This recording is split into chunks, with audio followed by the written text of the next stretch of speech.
प्रणाम कर लीजिए, यही आशीर्वाद रहेगा। पीठ में दर्द है तो डॉक्टर बाबा जी इसको क्या करे, ये बाबा जी क्या करे। जैसे किसी को रोग है, किसी को दर्द है तो डॉक्टर के पास जाए, आशीर्वाद से नहीं ठीक होता।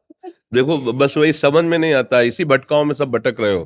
कोई जंतुर बांधेगा, कोई आशीष, इसीलिए तुम सब अच्छे कर्म करो। पूर्व के पूर्व कर्मों के पाप से हमें दंड मिलता है। अच्छे कर्म करो, नाम जप करो, माता पिता की सेवा करो, सद्भाव से चलो। अभी ये कर्म नष्ट हो जाएंगे, किसी से जंतुर बंधवाने की जरूरत नहीं, किसी से आशीर्वाद मांगने की जरूरत है। अब नाम जप ना करो, खाओ मुर्गा मांस, पियो शराब, करो व्यभिचार करो, तो बाबा जी आशीर्वाद दे दे तो कोई आशीर्वाद काम नहीं करेगा। दुर्गति होगी यहाँ भी और वहां भी। हमारी बात समझो।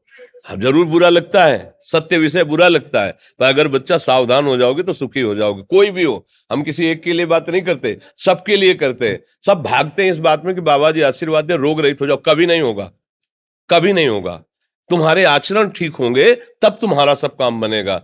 हाँ अब देखो ना, खा रहे हैं जीवों को उबाल उबाल करके मांस, पी रहे हैं शराब, कर रहे हैं बेविचार, बुद्धि भ्रष्ट होगी और नष्ट होना पड़ेगा, क्योंकि आचरण गलत है। कोई आशीर्वाद किसी का काम नहीं करेगा। आप अच्छे आचरण करो, माता पिता की सेवा करो, परिवार की सेवा करो, समाज की सेवा करो, नाम जप करो। शरीर में कोई छोटे मोटे कष्ट आवे उनको सह जाओ, आगे चलकर आप देखो कि कैसी उन्नति होती, अच्छा होगा, मंगल होगा। इस ब्रह्म में ना किसी के आशीर्वाद से कुछ हो जाता है। हम आपको पक्की बात बताते हैं कि आज बाबा के यहाँ गए थे यार, पीठ में दर्द कम हो गया। ये तुम्हारा पुण्य लग गया, पुण्य बन गया, तुम्हारा कर्म। तुम आए ना यहाँ, तो जो जो पाग आगे धरे कोटिन यज्ञ समान, साधु दर्शन के लिए भाव से आए तो तुम्हारा वो रोग नष्ट हो गया, तुम्हारे कर्म से नष्ट हुआ। तुम सत्कर्म किए ना, उससे कर नष्ट हुआ। बात समझो बच्चा, आप हमारे घर के हो सब। आशीर्वाद देने से हम कई बार कहा कि अगर तुम सुखी हो जाओ तो हम किसी से न मिले, चुपचाप अपने कमरे में बैठे केवल आशीर्वाद देते रहे सबको। लेकिन नहीं सुखी होगे, सुखी होगे तुम अपने कर्म से। को न काहू के सुख दुख कर दाता, और निज कृत कर्म भोग सुन भ्राता। हे भाई, अपने कर्म का भोग ही आपको भोगना पड़ेगा। कोई भी तुम्हारे कर्म को नहीं मिटा सकता, एकमात्र भगवान।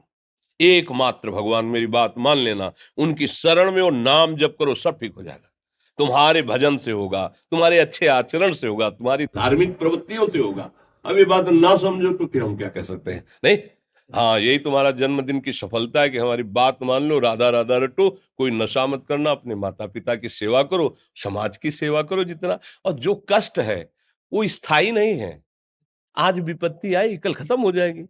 अभी दिन है, फिर रात आ जाएगा, रात है तो दिन आ जाएगा। ये क्रम चलता रहता है, हमें निराश नहीं होना। सूरवीर योद्धा की तरह हमें जीना है यार, कायर की तरह नहीं जीना है। जी।